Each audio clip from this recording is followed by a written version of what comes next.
Ok?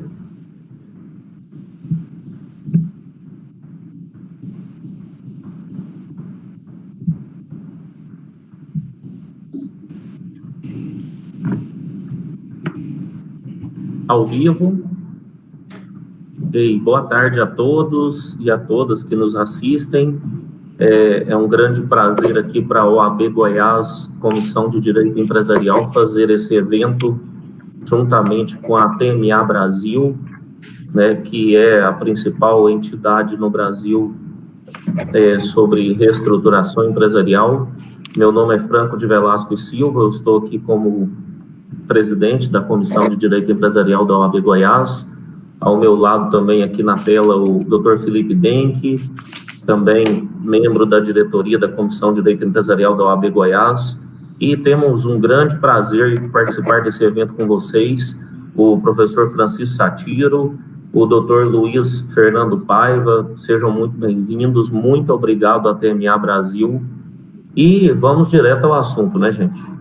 Ok? Eu falei agora aqui igual um goiano mesmo, ok? Enfim, muito obrigado a todos. Temos esse assunto hoje da recuperação empresarial. Eu queria trazer, doutor Felipe, doutor Luiz Fernando, doutor Francisco Satiro, algumas informações de mercado inicialmente. E Felipe, quer fazer uma apresentação? O tema de hoje, né, primeiramente eu cumprimento o Luiz Paiva, presidente da TMA, e o professor Francisco Satiro, professor da USP, advogado especialista em recuperação de empresa. O tema hoje, eu acho que o mais discutido na área de solvência empresarial são as medidas emergenciais de prevenção e insolvência em razão do Covid, né? A gente tem alguns dados estatísticos que demonstram a importância desse tema. Recentemente foi divulgado pelo Sebrae que 600 mil empresas já fecharam as portas, né? E dessas 600 mil resultou em 9 milhões de demissão. Então, se nós somarmos os 11 milhões de desempregados que o Brasil já tinha antes da pandemia, mais esses 9 milhões, estamos falando de 20 milhões de desempregados, né? Um outro dado fornecido pelo Sebrae diz respeito à queda de faturamento. Então, 89% dos empresários, que foi feita uma pesquisa entre os dias 20 e 23 de março, ou seja, já um mês atrás, 89% já sentiu uma queda no seu faturamento, né? E aí tem mudanças de acordo com os setores que demonstram a magnitude desse impacto, né, do coronavírus na economia das empresas, né? Então, é de suma importância, né, nós estamos abordando e está sendo discutido algumas medidas legislativas, alguns projetos de lei que visam trazer algumas alternativas para o empresário mitigar os efeitos dessa crise, né? Então, eu destaco inicialmente a importância do tema. Ótimo, ótimo. Doutor Francisco Satiro, doutor Luiz Fernando, eu trouxe aqui também alguns dados, se puder falar nesse início. Nós tivemos a informação hoje, por parte do Estadão, de muito provável retração do PIB, né? O que poderia promover aí um número de recuperações judiciais ainda no ano de 2020 no Brasil, na ordem aí de 2.500 recuperações judiciais, segundo estatísticas, né? Em 2018, nós tivemos 1.408 recuperações judiciais ajuizadas no Brasil. Em 2019, 1.387. É um dado do mercado, né?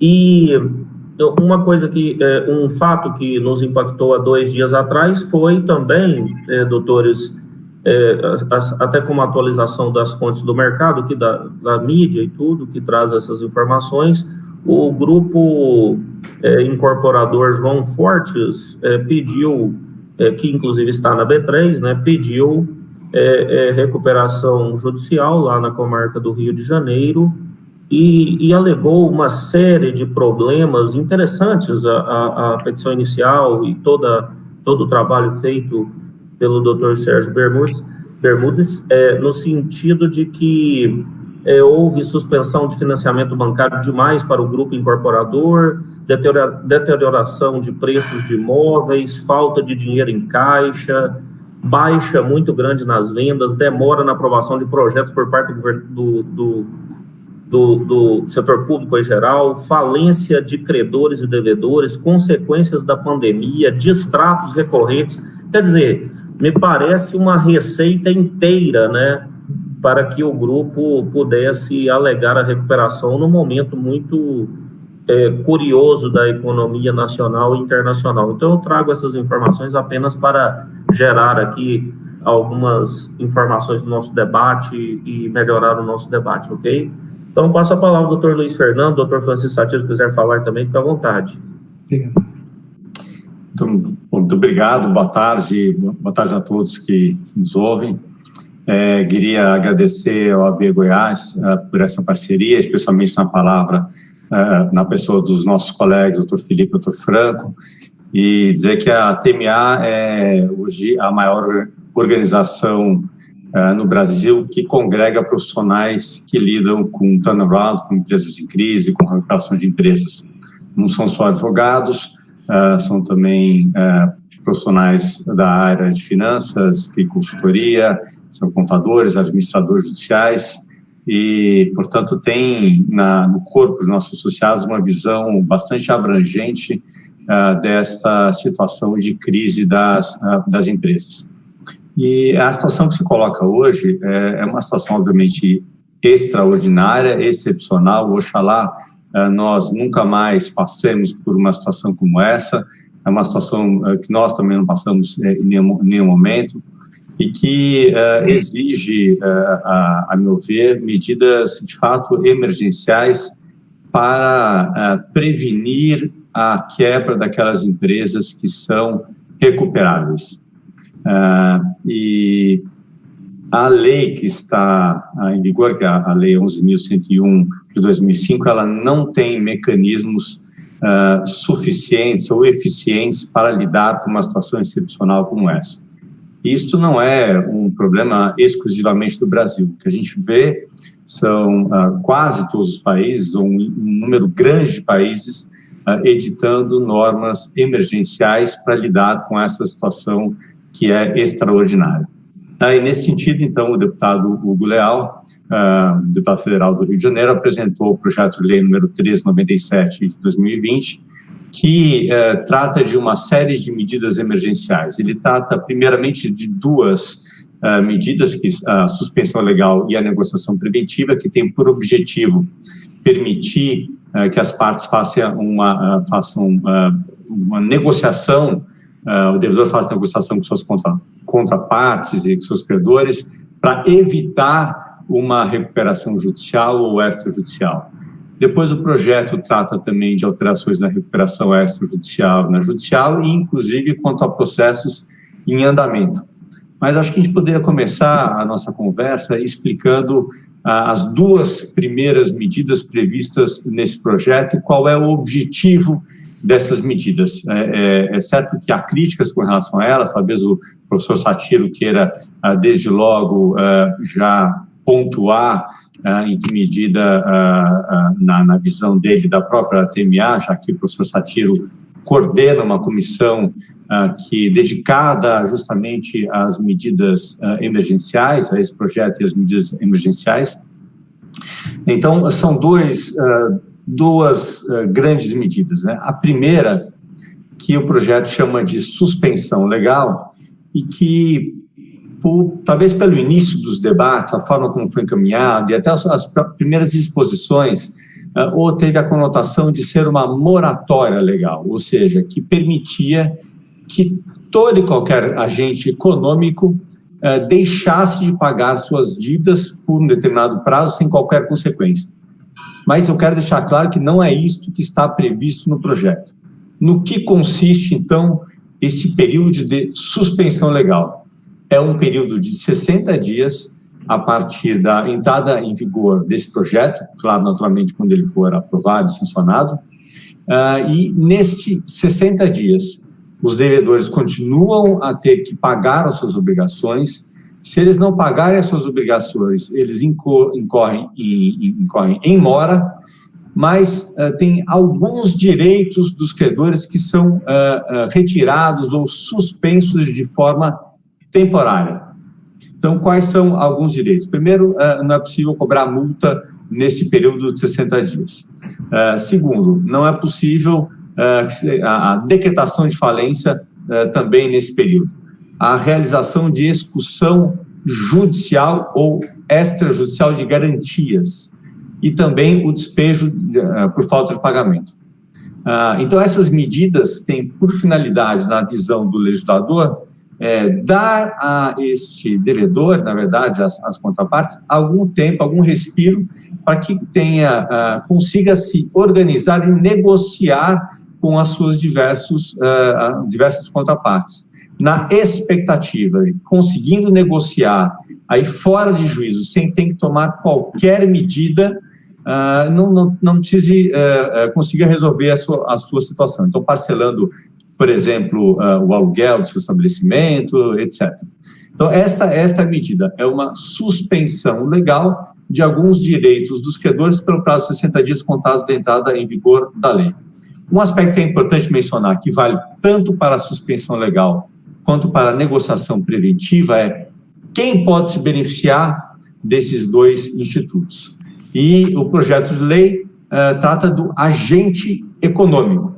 Então, se nós voltarmos, fazendo um paralelo com a Lei 11.101, que está em vigor, a Lei 11.101 se aplica às empresas e aos empresários, ou seja, quem exerce a atividade empresária de forma regular.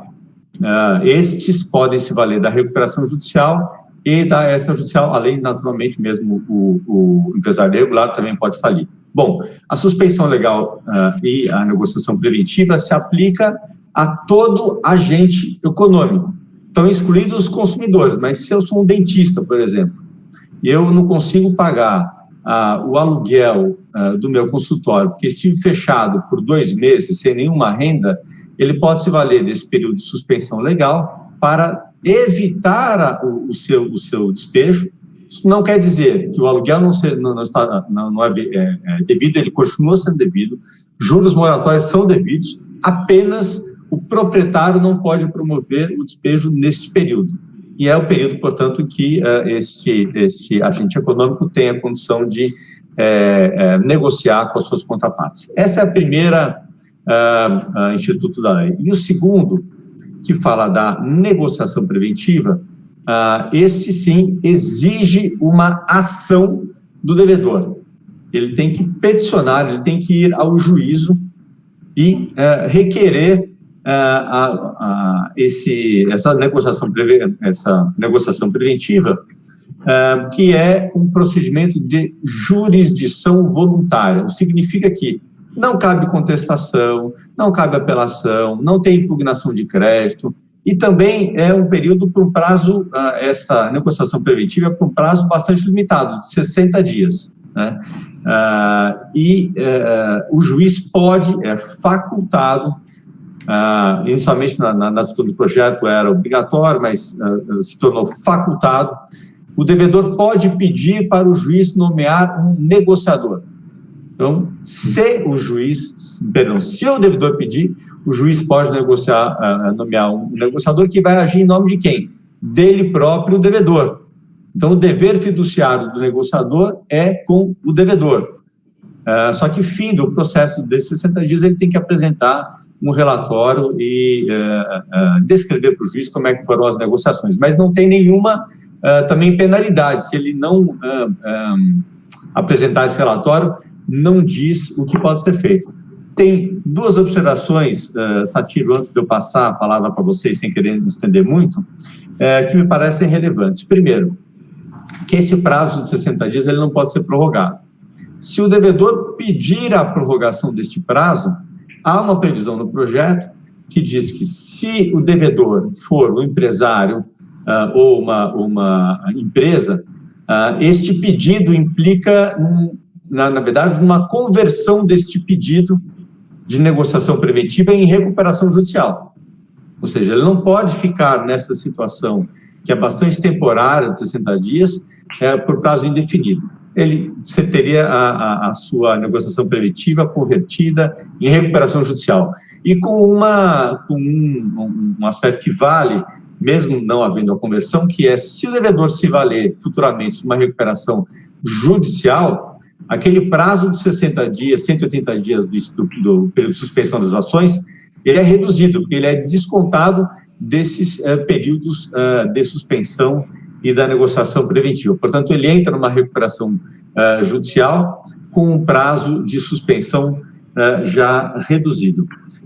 E, finalmente, só para eu não perder, um requisito que é previsto na lei, que o devedor precisa demonstrar a queda do seu faturamento para fazer jus a esse pedido da negociação preventiva. Ele tem que demonstrar que ele teve uma redução igual ou superior a 30% do seu faturamento comparado com a média do último trimestre antes da entrada deste pedido de negociação preventiva. Então, acho que inicialmente, acho que eu falei tudo que era essencial sobre esses dois institutos trazidos por esse projeto, que tem por objetivo justamente isso, é permitir que o devedor tenha algum tempo para negociar com seus credores, evitando aquelas medidas que são muito mais custosas e complexas, como a recuperação extrajudicial e judicial. Ok, doutor Satiro, vamos ouvi-lo. Muito obrigado. Bom, antes de mais nada, também agradecer o convite, é uma enorme satisfação e, mais do que isso, é uma honra poder participar de um evento com a OAB de Goiás, cumprimentar a instituição na pessoa tanto do doutor Felipe quanto do doutor Franco, dizer que é uma grande satisfação estar aqui hoje, e eu vou aproveitar esse tempo, e o objetivo é esse mesmo, criar um diálogo com os pontos que o Paiva levantou, e que são pontos que foram discutidos no TMA. Até tem algumas das coisas aqui que são mais pessoais do que propriamente do TMA, mas boa parte dos pontos serão do TMA, que se referem a preocupações que nós temos quanto ao destino a ser dado para esses casos. A primeira consideração que eu queria fazer é sobre a lógica de tentar solucionar dentro do processo, dentro da legislação, ou a partir da legislação de insolvência. Quer dizer, toda a legislação que a gente tem hoje de insolvência, a Lei 11.101, tanto o processo de falência, quanto a recuperação judicial e a recuperação extrajudicial, partem do pressuposto de que alguns agentes econômicos, dentro de uma quantidade grande de agentes econômicos, terão problemas e eles teriam que ser liquidados, mas como eles, por si só, representam um valor significativo, justifica-se mantê-lo em atividade. O valor em atividade dessas empresas, né, desses negócios, é maior do que o valor liquidado. O valor em atividade, eu não estou me referindo aqui só ao valor em atividade para os credores, também o valor em atividade para os funcionários, para a comunidade, para o fisco, etc, etc. Mas a gente consegue quantificar muito bem isso no que diz respeito aos credores. Se a gente pegar números de recuperação e falência, os números são baixos, proporcionalmente ao número de empresas existentes. Então, micro e pequenas empresas, que são números, que são uma quantidade muito grande, a gente tem uma quantidade de pedidos de recuperação e falência ínfima, muito abaixo de 1%. Eu não vou mais além disso, o Paiva vai comentar isso depois. Mas mesmo as grandes empresas, esse número não vai passar de 2,5% a 3% quando muito. Então, isso explica, apesar da gente ter um número razoável de empresas em recuperação judicial, proporcionalmente ele é muito pequeno perto das empresas que seguem o seu rumo normal. No entanto, toda a estrutura que a gente tem de lei é uma estrutura montada para resolver este tipo de problema, o problema de uma crise pontual de uma empresa dentro de um mercado que continua funcionando. O que a gente tem agora é uma situação bem diferente pelo seguinte: no caso que a gente está presenciando, a pandemia é um problema sistêmico. Então, ela tende a atingir muitos empresários. Ela tende a atingir muitos agentes econômicos ao mesmo tempo. Então, a primeira questão que se coloca é será que, de fato, a melhor forma de atender esses casos todos é via legislação de recuperação judicial e falência? Quer dizer, alguns casos são casos de recuperação judicial e falência. O resto, boa parte deles, a melhor abordagem provavelmente não será via recuperação judicial e falência, porque assim como o devedor tem problemas, muito provavelmente, aliás, como foi bem mencionado pelo Franco, os seus devedores e os seus credores também estarão enfrentando problemas. E aí não há como equacionar essa circunstância. Então, esse é um ponto importante. O segundo ponto importante é que, diante desse cenário, o que se imagina é que vai haver uma busca muito grande por soluções judiciais. E o judiciário tende a ter dificuldade de responder a essa demanda, que deve ser grande, né? Eu usei há um tempo atrás a expressão, a gente não tem hospitais de campanha para o judiciário. A gente sabia que na parte da saúde haveria um pico de infecção, de busca pelos serviços da saúde, por isso foram aumentados os leitos de UTI, foram criados hospitais de campanha. O judiciário não tem como fazer isso, né? Não tem claramente como fazer isso. Então é preciso criar mecanismos que diminuam a quantidade de agentes que vão precisar, em última análise, do judiciário, porque alguns vão ter que ir para a UTI de qualquer jeito, alguns vão se salvar, outros não, mas na questão jurídica, o que for possível resolver fora do sistema de saúde, fora do sistema judiciário, melhor. Eu até trouxe um dado, no mês de março, quer dizer, a pandemia pegou só um trecho, só no STF, foram 603 habeas corpus, 23 ações diretas de constitucionalidade, 26 mandados de segurança, 21 petições normais e 20 ações originárias só sobre Covid. Então, é uma quantidade enorme de processos e a gente não tem dados disso ainda na Justiça Comum. Com base nisso, aí vamos para o projeto. Qual é a preocupação com o projeto? Primeiro, a ideia do projeto de tentar fomentar a negociação não podia ser a mais precisa. Quer dizer, é necessário, de fato, fomentar a negociação. A negociação é a forma de resolver o problema sem levá-lo ao judiciário. No entanto, há alguma preocupação quanto a algumas questões apontadas pelo projeto. A primeira delas é, esse período de suspensão e negociações, muito provavelmente vai ser muito útil para negociações pontuais, que vai funcionar sem grandes problemas. Se o problema for crônico da empresa, em tese, ele tem que negociar com todos os seus credores, ou com a maioria dos seus credores. E o que a gente sabe hoje, e é assim que funciona no Brasil, para que isso de fato funcione, para que uma circunstância dessas efetivamente funcione, é preciso que se coordene os credores.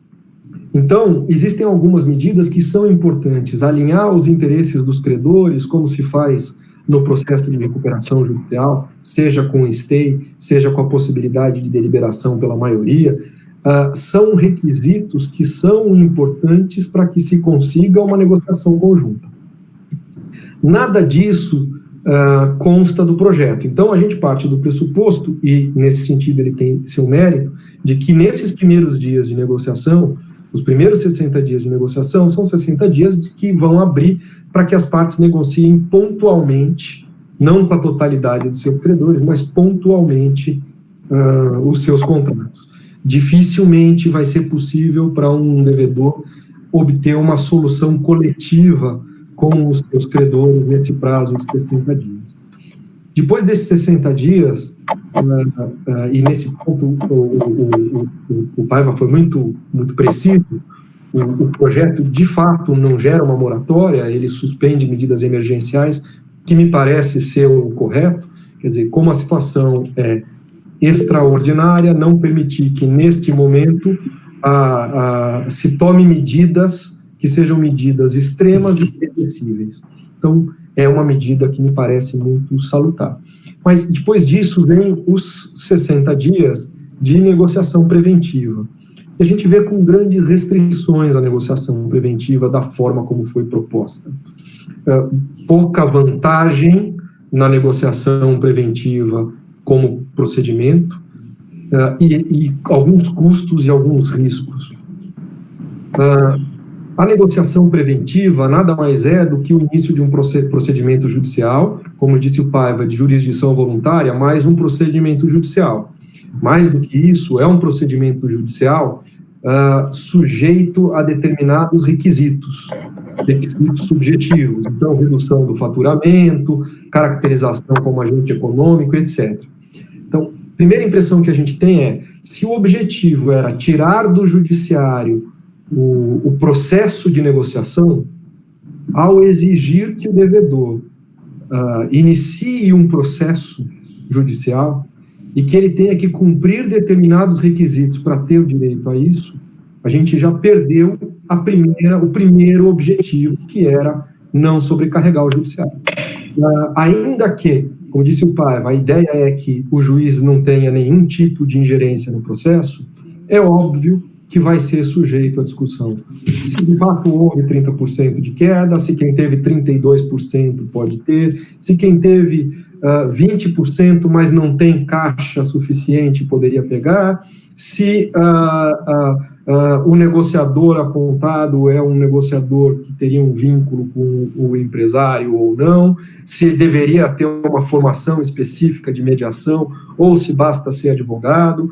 Em suma, além de tudo, ao final desse processo, o negociador deve apresentar um relatório ao juiz, um relatório de difícil compreensão, porque ou bem o juiz vai avaliar esse relatório, homologar, ou qual seria a função. Então, estamos nós usando o judiciário como um simples cartório. Me parece uma coisa estranha, porque a gente está usando o recurso que é escasso numa circunstância em que ele sequer está sendo usado com a proficiência, com a finalidade típica que ele tem. Mas existem alguns outros pontos da negociação preventiva que são preocupantes, como, por exemplo, depois da negociação preventiva, das duas uma, ou se resolve o problema, ou entra-se numa recuperação judicial. Então, a função da negociação preventiva é tentar evitar a recuperação judicial. Só que aqueles que podem realizar a negociação preventiva não são os mesmos que podem requerer a recuperação judicial. Então, a questão é, um empresário irregular que tem direito à negociação preventiva, ao terminar a negociação preventiva, ele não vai conseguir a recuperação judicial. Se ele comprovar que ele está numa circunstância muito próxima de obter um acordo com seus credores, é possível que o juiz vire e fale, não, formalmente você não tem direito, você está fora. Mais do que isso, vários agentes que simplesmente não têm o direito à recuperação judicial, como cooperativas, fundações, em suma, outros que podem estar no mercado, como instituições de ensino, hospitais, etc., e participam da negociação, evoluem na negociação, e aí, a hora que chega próximo do fechamento, e a gente sabe que 60 dias é um prazo curto para negociação, eles não têm acesso ao stay e ao alinhamento dos credores, que são talvez as principais características da recuperação judicial.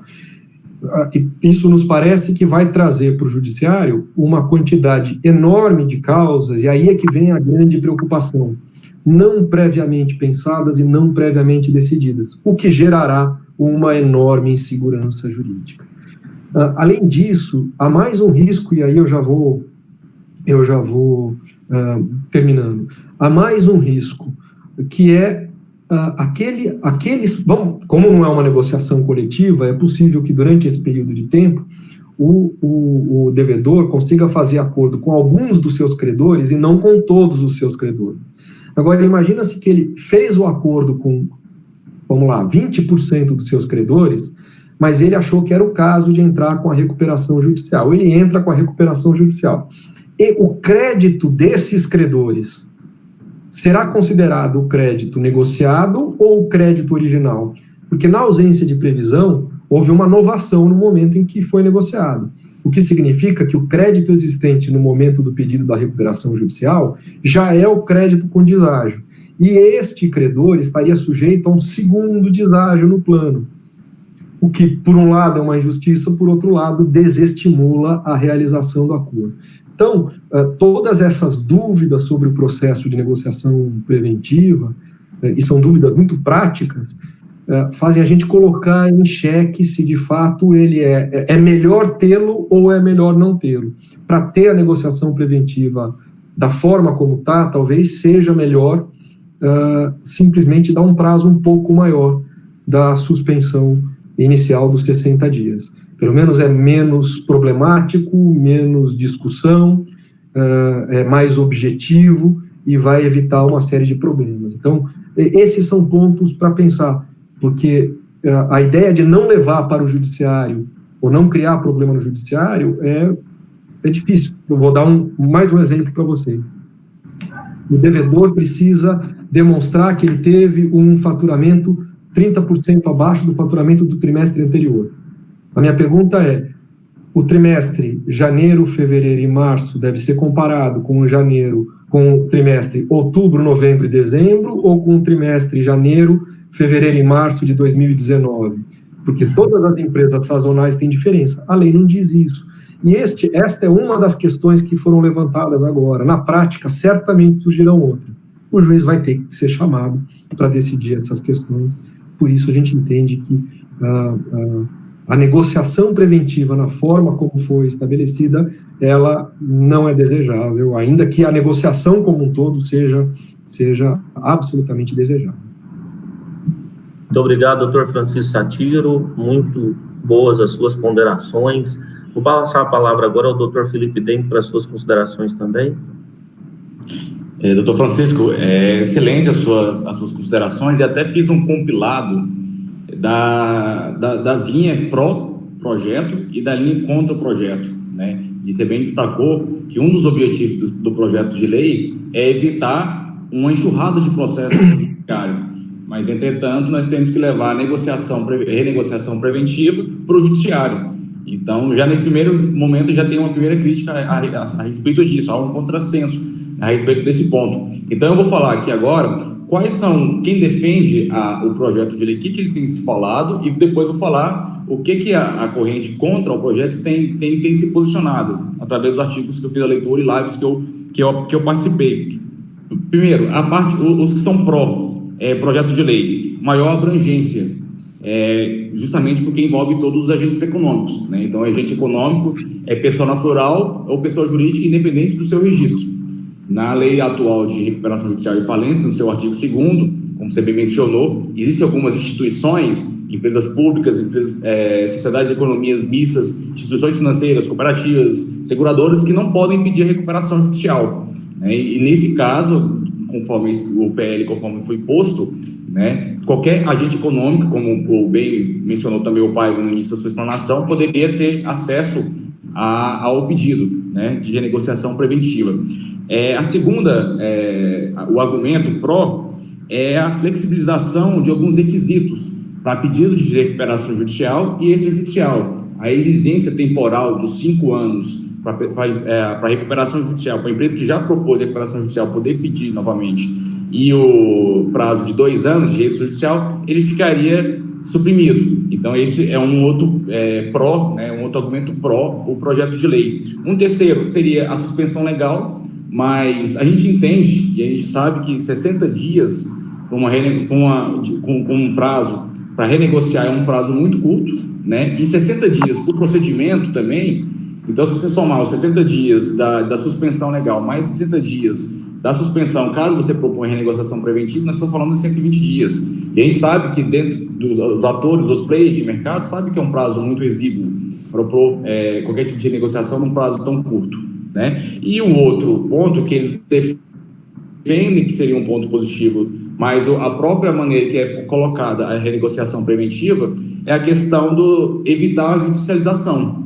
A gente tem que ter essa preocupação de fato. Os conflitos decorrentes da pandemia vão causar grandes conflitos, né, principalmente envolvendo o processo de insolvência empresarial, mas se nós levarmos para o judiciário, já não está tendo esse efeito pretendido. Então, esses são os pontos que eu destaquei da corrente que defende pró o projeto de lei. Agora eu vou falar para os senhores quem é contra, né, os argumentos com quem é contra.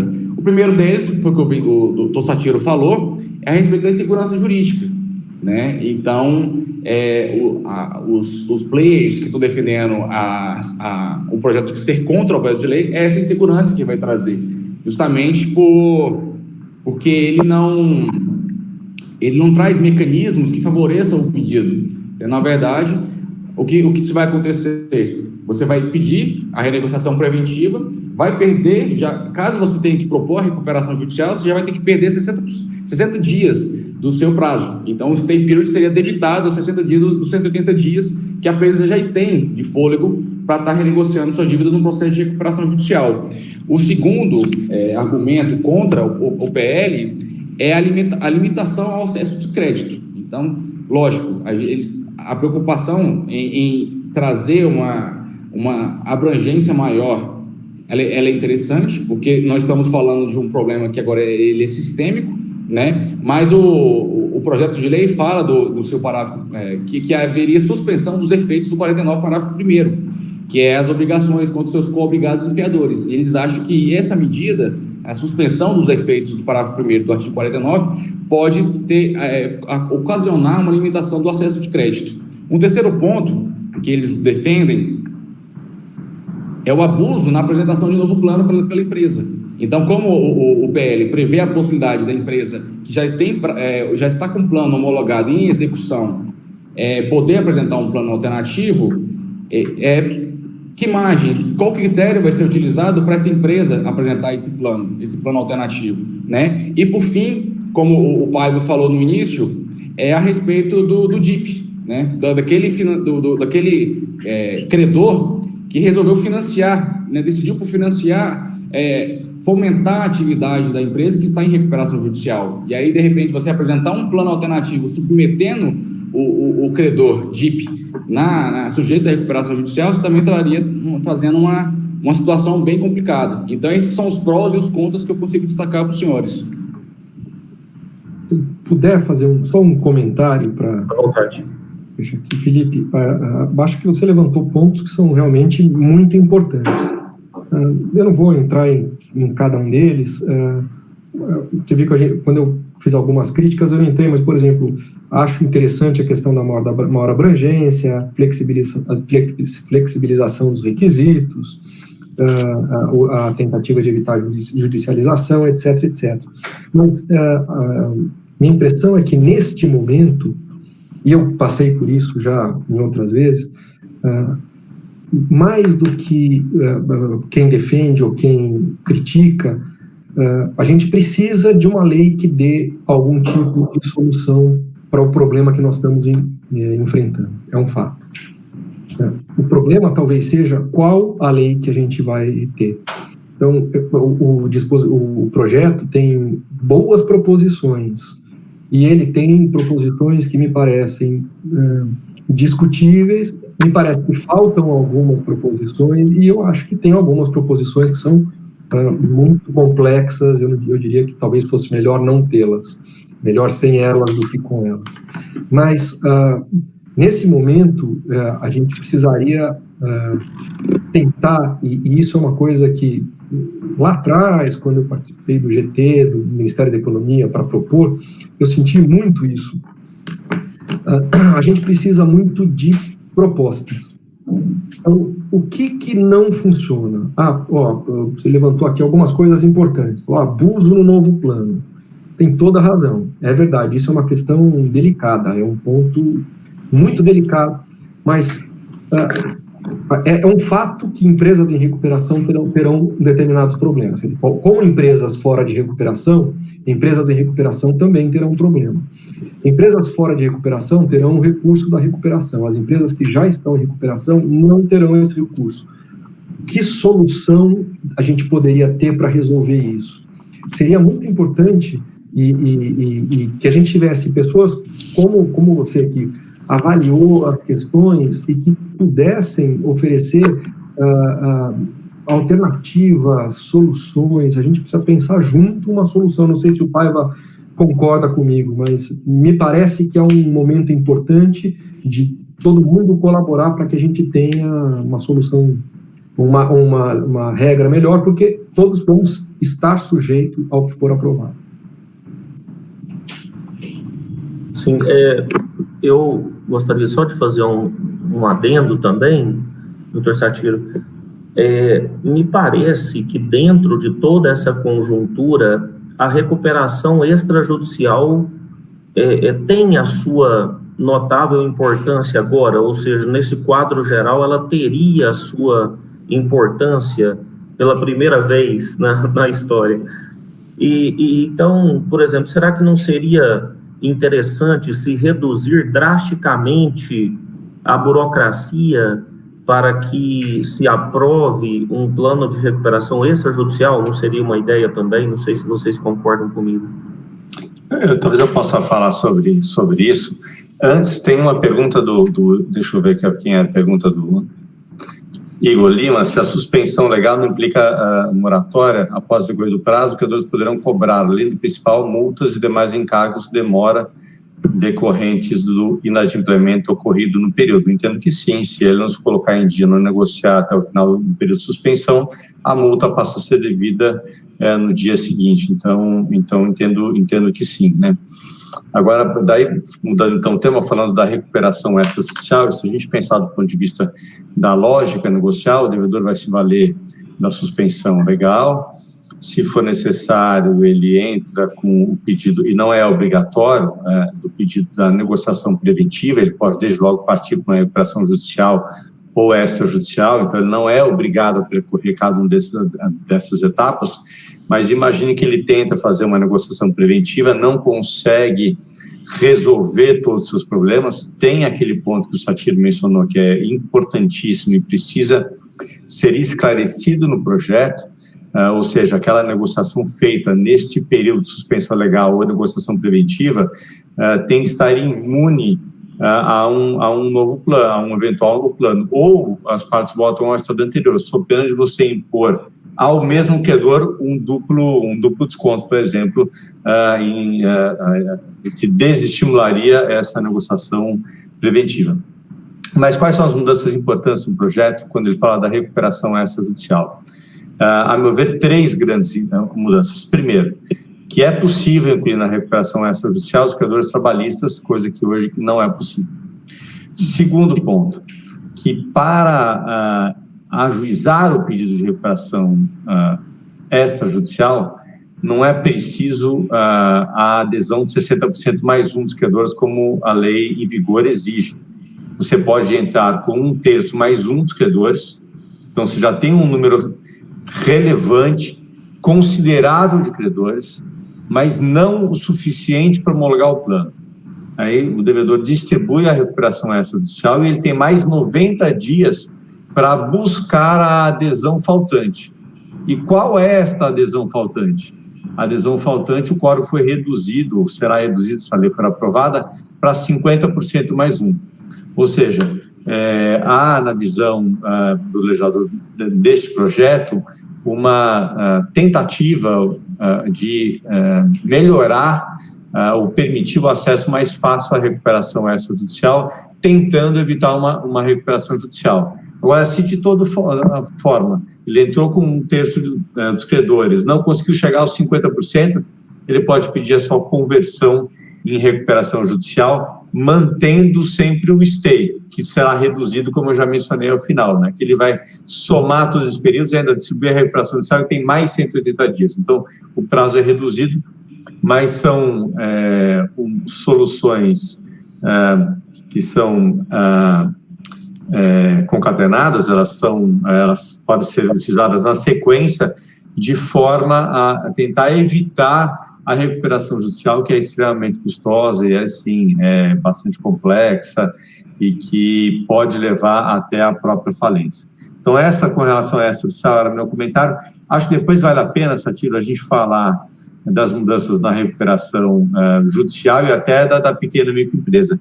Um ponto só que eu queria destacar, Felipe, você já mencionou isso, que vale tanto para a recuperação extrajudicial como para a judicial, que é aquela eliminação do requisito temporal mínimo, de intervalo mínimo entre uma recuperação extrajudicial e uma outra recuperação extrajudicial, entre uma recuperação judicial e uma outra. Então, se o devedor acabou de homologar uma recuperação extrajudicial há um mês, se viu tendo a sua situação financeira completamente abalada por conta do Covid, ele pode, contra a pandemia, ele pode então entrar com uma nova recuperação extrajudicial, sem ter que esperar os 2 anos. E na judicial a mesma coisa. Se tiver sido concedida a recuperação já extinto o processo, ele pode entrar com uma nova recuperação judicial sem esperar os 5 ou os 8 anos. Doutor Felipe. Luiz, fazendo só para destacar, talvez seja dúvida das pessoas que estão nos assistindo, como é que hoje está o projeto de lei na Câmara dos Deputados, né? Então, vou fazer uma citação cronológica do PL. Dia 2 de abril foi a data da apresentação pelo deputado Hugo Leal na Câmara dos Deputados. Em 15 de abril foi feito o requerimento em regime de urgência. No dia 24 de abril, semana passada, ele foi encaminhado para análise para as comissões de desenvolvimento econômico, indústria, comércio e serviços, finanças e tributação. E no dia 24 foi feito o apensamento de alguns projetos de lei que têm temas afins ao PL 1397, né? E dia 27, antes de ontem, ele foi encaminhado para publicação. Então, esse é apenas um dado informativo para as pessoas que estão nos assistindo saber como é que está hoje o pé desse projeto de lei. E muito está se discutindo se vai ser de fato aprovado ou não. Eu já vi alguns doutrinadores, alguns operadores do direito falando que acham que ele não vai ser aprovado, né, que não vai passar esse projeto, e já outros defendem que a tendência é que se passe, a tendência é que se aprove. Vocês têm alguma opinião a respeito disso? O que vocês acham a respeito desse projeto? Vai passar? Vai ter muita modificação ainda? Ou não vai passar do jeito que está?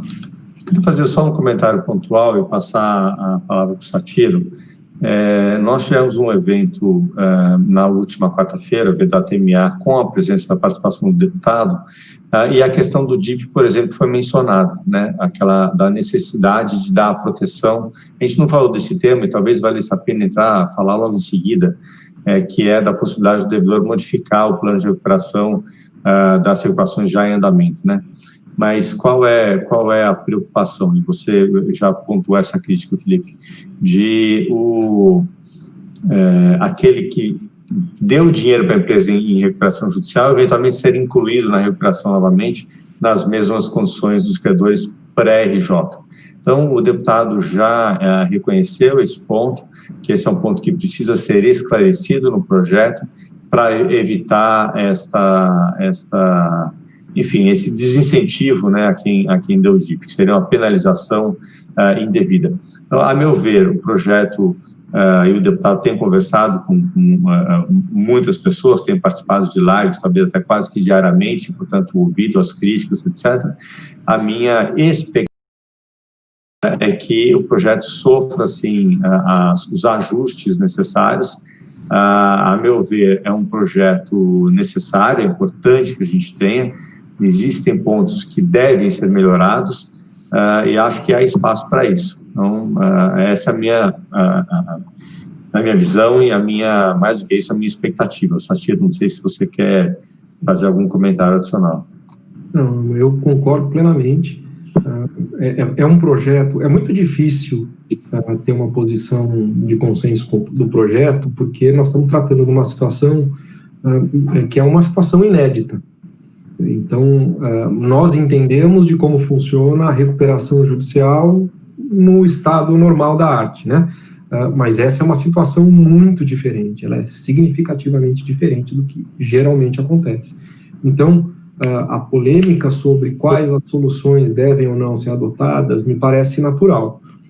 O que a gente precisa é ter agilidade para ter uma versão razoavelmente final do projeto o mais rápido possível, e ainda que existam pessoas que entendam que não deve haver nenhum tipo de alteração legislativa, que deve simplesmente continuar, talvez relativizar alguma coisa quanto a certos desdobramentos de contratos,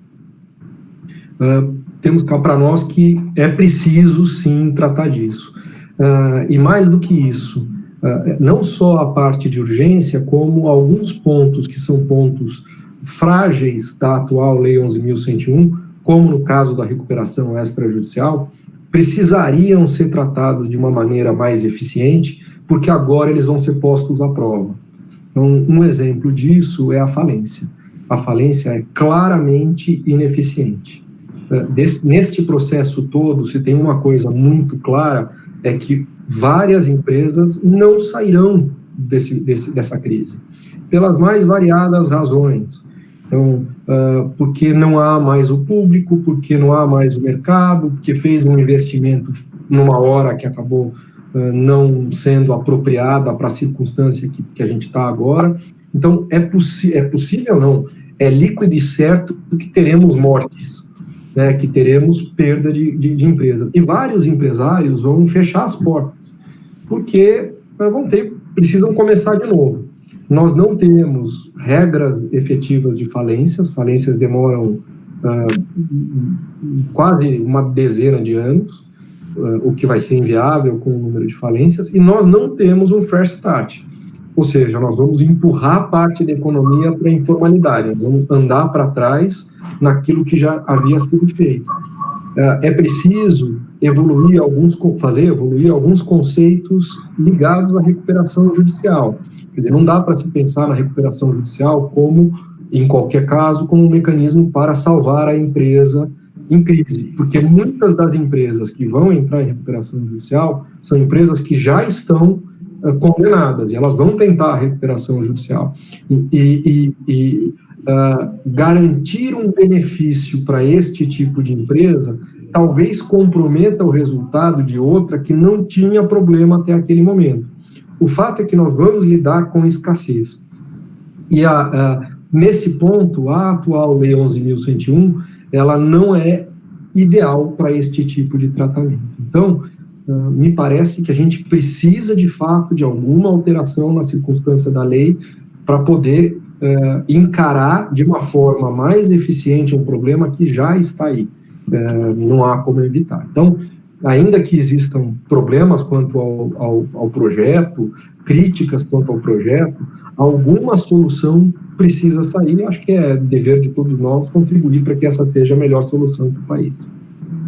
Sim. E com urgência, né, Sachiro, o que nós temos observado é que muito se discute a respeito de questões sociais, igual fala-se muito do Corona Voucher, não tirando o mérito disso, é importante nós pensarmos, temos uma cabeça com pensamento social, mas as empresas, né, estão passando por dificuldade, né, tá havendo um descompasso, está sendo muito utilizado isso, né, o descompasso do relógio financeiro, do relógio, né, econômico, né, então assim, o relógio econômico está parado, né, e o financeiro, né, está, ou seja, as obrigações do empresário estão vindo, os aluguéis estão vindo, e o empresário não tem dinheiro, né, e o que a gente precisa é uma sensibilidade dos deputados, dos legisladores, em analisar os projetos que estão em trâmite, né, não só esse, como os demais projetos de lei que estão em andamento. Não adianta a gente só pensar no social e esquecer da parte econômica, né, esquecer das empresas. Sim. Ainda sobre a recuperação de micro e pequenas empresas, uma das questões que nos preocupa aqui na Comissão de Direito Empresarial da OAB Goiás é com relação ao projeto de lei que prevê que o plano de recuperação dessas empresas estaria condicionado aí a um prazo de 1 ano para o pagamento da primeira parcela. E me parece que esse seria apenas um dos benefícios que o projeto coloca para micro e pequenas empresas. Vocês destacariam outros? Acho que tem um primeiro benefício que é a sujeição à falência, né? Então, na hipótese de haver uma objeção de mais da metade dos credores ao plano proposto pelo devedor, a consequência é a extinção do processo sem homologação do plano, mas sem o risco da falência, ou seja, o devedor pode voltar a negociar com seus credores, né? Parece uma vantagem relevante. Eu acho que, de maneira geral, o que houve foi praticamente dobrar todos os prazos. Então, o parcelamento, primeiro, abrange todos os créditos existentes, isso é uma coisa bastante relevante, não só os credores quirografários, né? Também foi ampliado quais são os credores que podem estar sujeitos a este plano especial para a pequena e microempresa. Aí, o prazo de parcelamento em até 60 parcelas, né? Com taxa de juros equivalente à Selic, e tem que o pagamento da primeira parcela em até, no máximo, 360 dias. Então, esses são, a meu ver, salvo engano, se não tiver escapado nada, as grandes modificações para o plano especial para a pequena e microempresa. Ok. Doutor Satiro.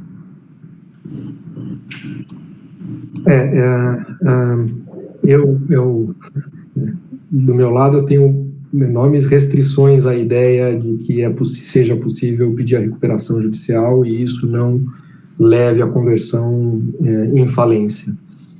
Acho temerário, eu entendo o Paiva, mas eu consideraria isso um dos pontos ruins da lei.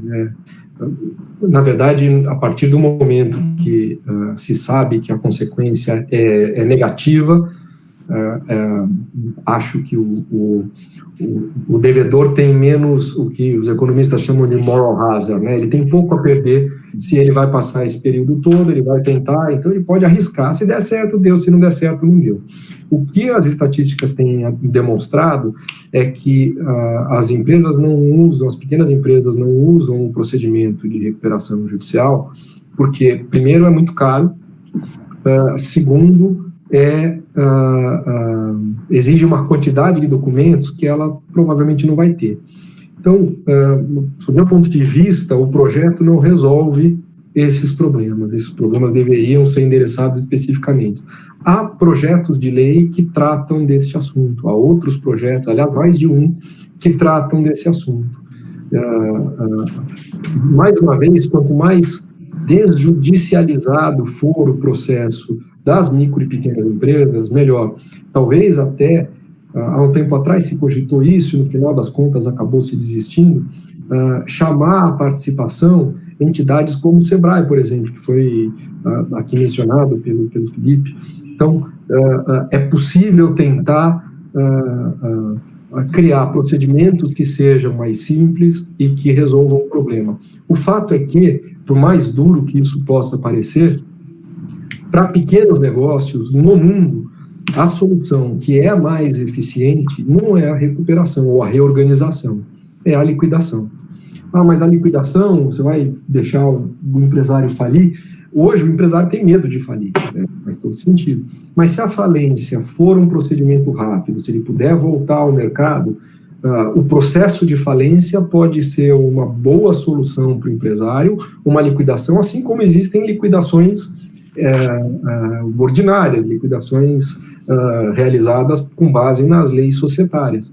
Então, a liquidação pode ser um meio interessante, com a vantagem de, se o empresário tiver agido corretamente, tiver de boa fé, etc., ele ter a possibilidade de voltar logo para o mercado. Então, numa situação como essa, talvez seja mais negócio ele ele liquidar o seu negócio, quitar suas dívidas com aqueles ativos e recomeçar do zero, e não ficar arrastando um caso de empresas que têm custos altíssimos no processo de recuperação judicial, sem a perspectiva de uma solução satisfatória. Sim, sim. A nossa parte técnica está dizendo que temos apenas mais 5 minutos, então eu passaria aqui para considerações finais, e parece que temos uma pergunta, né, Paiva? Uma pergunta no sistema? empresas de serviços ligados a eventos, é isso? Isso.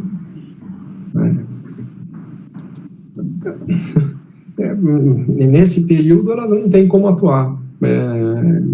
Provavelmente, a melhor solução seria fechar, manter parado durante um período de tempo e voltar depois, porque não adianta, e a expectativa é que por um bom tempo isso aconteça, né? Ligadas a evento, aluguel de salão,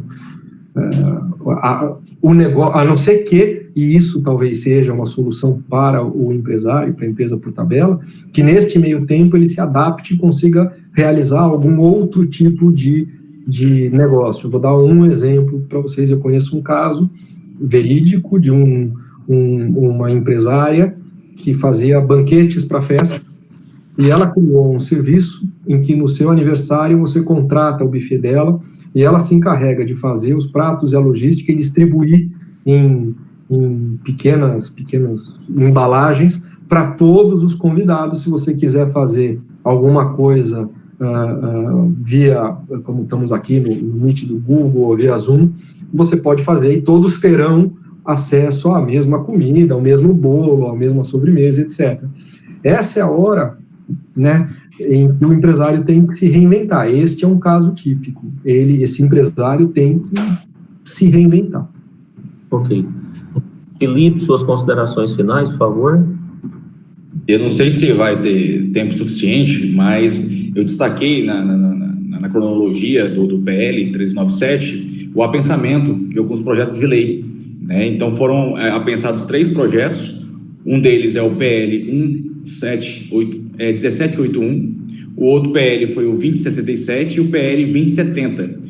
E aqui eu destaco por que eles foram apensados. É a temática similar, né? Em geral, eles são um pouco mais específicos do que o PL 1397, né? E qual que é o efeito prático? Vai ter um único relator, né? E vai se formar um projeto consolidado, né? E aí eu vou destacar muito rapidamente o que aparece em todos os PLs. Fala da prorrogação do stay period, né? Então as empresas que entraram, tiveram o stay period ou deferimento antes do dia 20 de março de 2020, esse stay period será prorrogado até 30 de outubro de 2020, né? Fala do foro competente. Então ações superiores a R$500 mil, o foro será da capital e não do principal estabelecimento da empresa, como hoje é feito, né? Um ponto é a assembleia remota virtual. Então, entre o dia 20 de março a 30 de outubro, que se faça as assembleias remotas e virtuais em razão das recomendações feitas pela OMS, né? Fala de parcelamento tributário com prazo superior, com prazos de 40% maiores para as micro e pequenas empresas, né? E outros falam vedada, deixa eu ver aqui, suspensão do plano de recuperação judicial até o dia 30 de outubro. O PL atual fala em 120 dias e o PL que foi apensado fala em até 30 de outubro. Então, esse é o resumo, né? Eu agradeço, agora fazendo as considerações finais, agradeço a oportunidade, parabenizo a TMA, o Francisco Satiro, o Luiz Paiva, que está sempre promovendo conteúdos de qualidade, eventos de qualidade, né? A TMA é sempre pioneira em iniciativas de estar promovendo bons eventos, e agradeço pela essa parceria entre TMA e a Comissão de Direito Empresarial. Passando ao Paiva agora para suas considerações finais, Paiva. Queria fazer só um último registro. Foi mencionado o AMPASSAN, que é um dispositivo, artigo 12 do projeto, que permite que a empresa, o devedor que teve seu plano de recuperação extrajudicial já homologado, mas ainda não foi extinta a recuperação extrajudicial ou a recuperação judicial com plano homologado, ele apresentar um novo plano, alterando aquele plano e incluindo os credores, os créditos que foram gerados depois da distribuição do pedido. Esse é um aspecto bastante polêmico, está relacionado àquela questão do DIP, né, que nós já mencionamos. E o aspecto que, para mim, é bastante delicado é que ele não tem nenhuma vinculação com a crise gerada pelo Covid. Então, se imagina que uma empresa que está há 5 anos descumprindo seu plano de recuperação judicial, não teve a falência ainda decretada, pela leitura desse dispositivo, ela poderia, então, apresentar um novo plano, ainda sem a necessidade de demonstração da sua viabilidade, etc. Então, é um dispositivo que parece ser importante para atender a situação dessas empresas que sofreram, como todas as demais, essa crise atual, mas já estavam em recuperação judicial, mas não tem critérios objetivos para separar o joio do trigo e, portanto, mereceria um melhor tratamento. Dito isso, queria agradecer mais uma vez o convite e colocar a TMA novamente à disposição para esse tipo de parceria, nos engrandece bastante, faz parte do nosso trabalho debater e procurar difundir os conceitos, os conteúdos na nossa área de recuperação de empresas e, portanto, agradecer mais uma vez o convite e colocar novamente à disposição de vocês. Muito obrigado, Paiva. Dr. Francisco Satiro, suas considerações finais. Eu também só queria agradecer o convite, dizer que foi uma satisfação poder debater de novo aqui a lei, a gente precisa disso mais vezes, parabenizar a iniciativa da OAB de Goiás e dizer que esse é o tipo de evento que a gente acredita que pode trazer bons retornos para o país todo. Então, parabéns para a OAB. Ok, dito isso, muito obrigado a todos os telespectadores, né, os nossos ouvintes também, a OAB Goiás, através da Comissão de Direito Empresarial, agradece muito também a TMA, e o Dr. Felipe Dente, Dr. Luiz Fernando Paiva, Dr. Francisco Satiro, muito obrigado por essa participação, espero que tenhamos esclarecido aqui variados pontos que ainda serão bastante discutidos e criticados também. Muito obrigado a todos, boa noite. Obrigado. Boa noite. Abraço. Abraço.